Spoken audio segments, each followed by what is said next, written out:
Alright, mula kay John Reps mga kapatid, China gustong makipag-usap o makipagdialogo muli sa Pilipinas? O talaga ba? Pagkatapos iba yung sinasabi nila sa ginagawa nila no?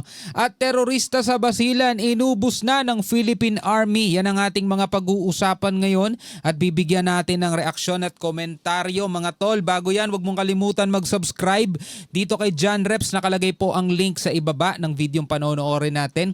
At bago ka pa lamang dito ay huwag mong kalimutan mag-subscribe. Click mo na rin ang notification bell para ma-notify ka whenever na may mga bago tayong reaction video tulad nito mga tol. Madalas natin pinag-uusapan mga kaganapan ngayon sa loob at labas ng ating bansa. Partikular mga kapatid kapag may mga nangyayari dito sa West Philippine Sea. Tulad na lamang nito mga tol, no? Sa kabila ng patuloy na agresibong aksyon ng China dito sa Pilipinas, magugulat ka dito sa mga pahayag ng kanilang ambassador, no? Wag na natin patagalin pa, panoorin natin to mga tol. Nanawagan si Chinese Ambassador to the Philippines Wang Xilian sa Pilipinas at China na muling magdialogo at pakinggan ang sigaw daw ng mamamayan na piliin ang kooperasyon sa halip na alitan. Ano ba ang sigaw ng mamamayan? Piliin ang kooperasyon, no, at hindi ang alitan. Well, agree ako doon. Yun talaga ang sigaw ng mga mamamayan, mga tol. Wala namang gusto na magkaroon ng away. Wala namang gusto na magkaroon ng alitan. Pero wala ring may gusto mga tol ng inaapi. Walang may gusto na nabubuhay ka habang inaapi ka. Inaagaw yung sayo. Diba? Pinagkakaitan ka ng karapatan. Walang may gusto nun. Ngayon, kung ang gusto ng China kapayapaan, nasa kanila ang bola. Ibig sabihin, nasa sa kanila ang solusyon. Bakit? Kasi meron ng international law Ginawa para hindi tayo magkaroon mga tol ng mga pag-aagawan. Kaya nga nagkaroon tayo ng tig 200 nautical miles exclusive economic zone para kung ano yung sayo, kung ano yung bahagi mo, yun lang yung sayo. Huwag ka namang agaw ng iba. May share ka na may bahagi ka na, wag mo nang angkinin yung iba. Ang problema mga tol, ganun ba ginagawa ng China? Di ba meron nga silang 9-dash line, 10-dash line na ipinagpipilitan nilang internal waters nila o teritoryo nila yung 90% ng South China Sea, kabilang na doon yung ating 200 nautical miles exclusive economic zone. Na parang ang mensahe nila, hindi parang ang mensahe nila sa Pilipinas, wala kayong West Philippine Sea, huwag kayong mangarap. Tapos ngayon sasabihin nila ang isulong natin yung yung kapayapaan at wag ang pag-aalitan. Talaga naman oo. Giit ni Huang, ang Pilipinas at China ay magkalapit na kapitbahay na hindi maaaring paghiwalayin. Umaasa umano ang China na mas maraming Pilipino ang makikiisa upang ayusin ang relasyon ng dalawang bansa. Kung ako man makikiisa ako ayusin ang relasyon ng dalawang bansa. Mga tol, pero wala na sa Pilipinas yun Wala na sa atin ang control, nasa sa kanila yun. Diba? Sa atin, ipinatutupad lang natin yung international law, ipinatutupad lang natin yung ating karapatan. Kung nasa kanila mga tol, ayaw nilang rumespeto, ayaw nilang kilalanin ng international law, ayaw nilang kilalanin ang karapatan ng Pilipinas, o paano tayo ngayon magkakaroon ng maayos na relasyon yan? At sa ibang balita, sinabi ng Indonesia na inalok daw sila ng China na bumili ng kanilang battle-tested na J-10 fighter jets. Pero ayon sa Indonesia ay pag-iisipan pa umano nila. At matapos na ipakita ng performance ng mga China-made weapon yung dun sa Pakistan laban sa India, may magkaka-interest pa bang bumili ng mga fighter jet ng China? opisyal nang idiniklara ng gobyerno ang Basilan bilang ASG-free, umalaya na mula sa mga teroristang Abu Sayyaf Group. Pero sinabi ng Philippine Army na hindi pa rin nila babawasan ang mga batalyon ng Philippine Army sa Basilan. Kaya't para malaman ang buong detalye ay tumutok at makinig na mabuti. Okay, pwede kayo makisali sa ating talakayan. Pwede kayo magbigay ng komento sa comment section sa ibaba. Huwag nyo rin kalimutan, pakilike ang ating video mga tol.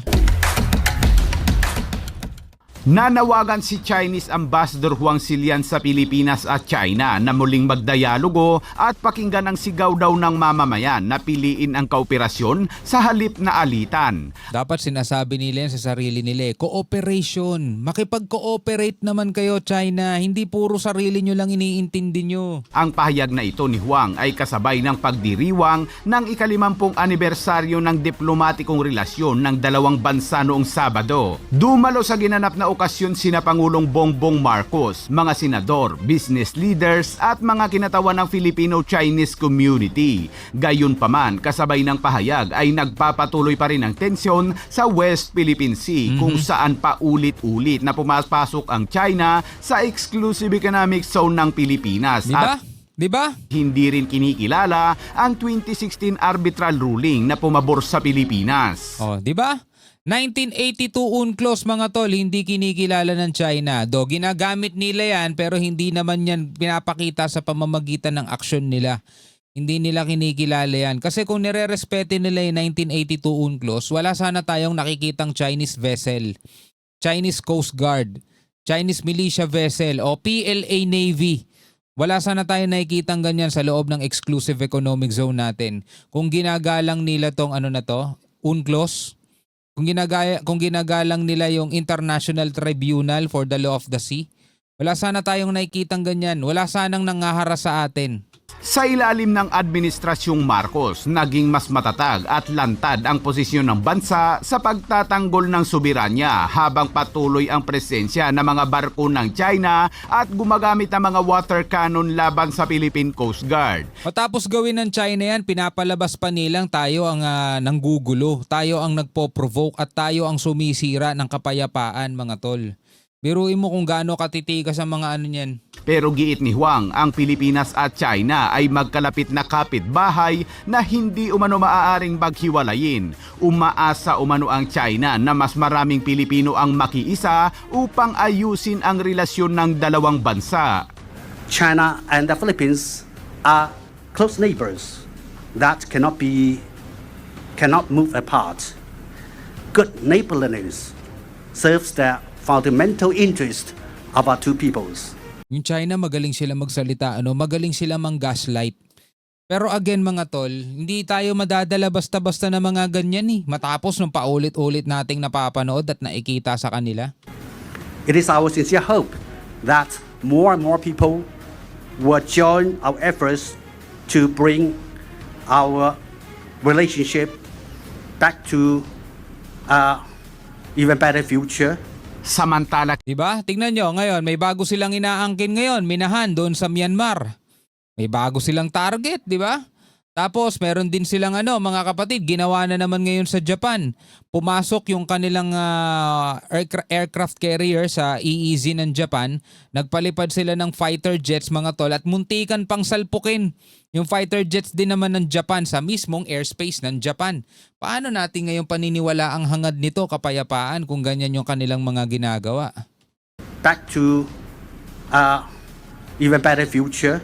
samantala kinisyon naman ni Defense Secretary Gibo ang pagiging tapat ng China sa paggamit ng dialogo kasunod ng militarisasyon nito sa pinag-aagawang teritoryo. Maraming beses nang nag-usap ang China at Pilipinas pero wala namang nangyayari at paulit-ulit pa rin ang mga panghaharas ng China at nagpapadala ng mga barko na iligal na pumapasok sa exclusive economic zone ng bansa.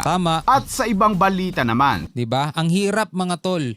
Napakahirap paniwalaan ang sinasabi ng China, lalo't lalo ng kitang-kita natin, nasasaksihan natin yung kanilang mga ginagawa. Sinabi ng Indonesia na nag-alok sa kanila ang China na bumili ng J-10 fighter jets na sinasabi ng China na ang mga fighter aircraft na ito ay subok na umano sa labanan ng Pakistan at India sa Kashmir. Sinabi ng Indonesian Deputy Defense Ministry Doni Ermawan Taufanto sa isang pampublikong talakayan sa Jakarta na sinusuri ng gobyerno kung ang mga fighter jets na alok ng China ay maaaring isama sa umiiral na sistema ng Indonesia. Sinabi ni Taufanto na ang mga jet ay inalok ng China nang bumisita ang mga opisyal ng Air Force ng Indonesia sa China. Ngunit binigyang diin na ang pagtatasa ay nananatiling pag-iisipan at ang Jakarta ay hindi nagpadala ng ilang kupunan upang magsagawa ng teknikal na pagsusuri o ituloy ang alok. Diba? Sinasabi ng China, battle-tested na to. Subok na daw dun sa laban ng India at Pakistan. Kasi 80% na ginagamit ng Pakistan is puro mga Chinese made. O, diba?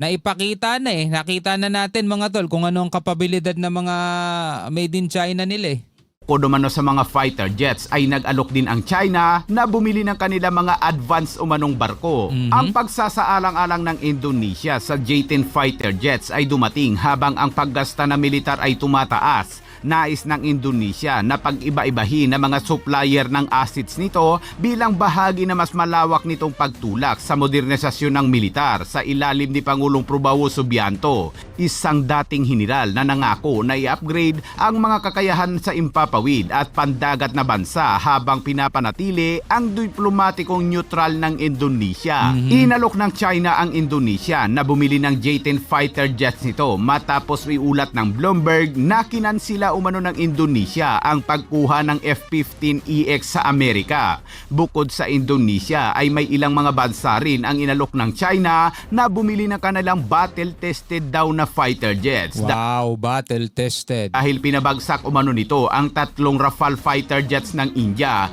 pero ayon sa India ay walang nalagas sa kanilang mga Rafale fighter jets. Siyempre, propaganda ng China.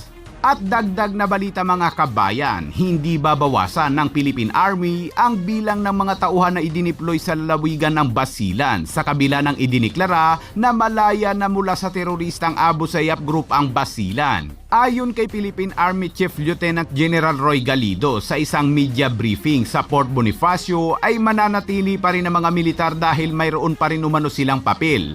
Ang mapanatili ang kapayapaan na napakahalaga at ang pagtiyak na dadaloy ang kaunlaran sa lugar na iyon. Yeah. Sinabi ni Galido na napakaminimal na lang ang presensya ng Abu Sayyaf Group sa isla. Meron pa rin, 'di ba? At posible pa ring lumaki. 'Di ba? Posible pa ring mabuhay ulit at posible pa ring lumago kapag pinabayaan. Minsan kasi mga tol, kapag naging kampante tayo sa isang bagay, napapabayaan natin, hindi natin napapansin yung maliit lumalaki na. 'Di ba? Kumbaga parang butas 'yan eh. Yung maliit na butas, kapag hindi mo sinulsihan agad, katagalan ng panahon, lumalaki yan. Ganun yun. Dahil mayroong tinatayang 6 na batalyon ng Philippine Army ang nakakalat sa Basilan. Noong Lunes, opisyal nang idiniklara ni Presidential Press Advisor Secretary Carlito Galvez at Special Assistant to the President Antonio Lagdameo na ang Basilan bilang isang ASG-free. Ang opisyal na deklarasyon ng Basilan bilang ASG-free ay nakaangkla sa pinagsamang resolusyon na inalabas ng Provincial Peace and Order Council at Provincial Anti-Drug Abuse Council. So yun na nga mga kapatid, no? Ano ang inyong masasabi dito sa sinasabing to ng ambassador ng China sa Pilipinas? Na gusto nga daw makipagdialogo ng China sa Pilipinas, no? Well, alam niyo mga kapatid, lagi nga nating sinasabi, hindi naman tayo galit sa China o sa kanilang lahi. Pero hindi rin nila tayo pwedeng pilitin na maniwala at magtiwala na lang sa kanilang sinasabi, lalo't lalo na iba ang kanilang ipinapakita. Napakagaling lang nila magsalita mga tol, pero hanggat nandiyan dyan sa West Philippine Sea yung mga barko nila, isa lang ibig sabihin nun. Hindi nila ginagalang ang 1982 UNCLOS at hindi nila kinikilala ang karapatan ng Pilipinas sa ating soberanya. Yun lang, tapos na agad ang usapan. Paano tayo ngayon makikipagdialogo sa kanila kung ganyan ang ginagawa nila? Diba? So hanggang sa muli mga kapatid, ako nga pala si Shobal D. Peace out.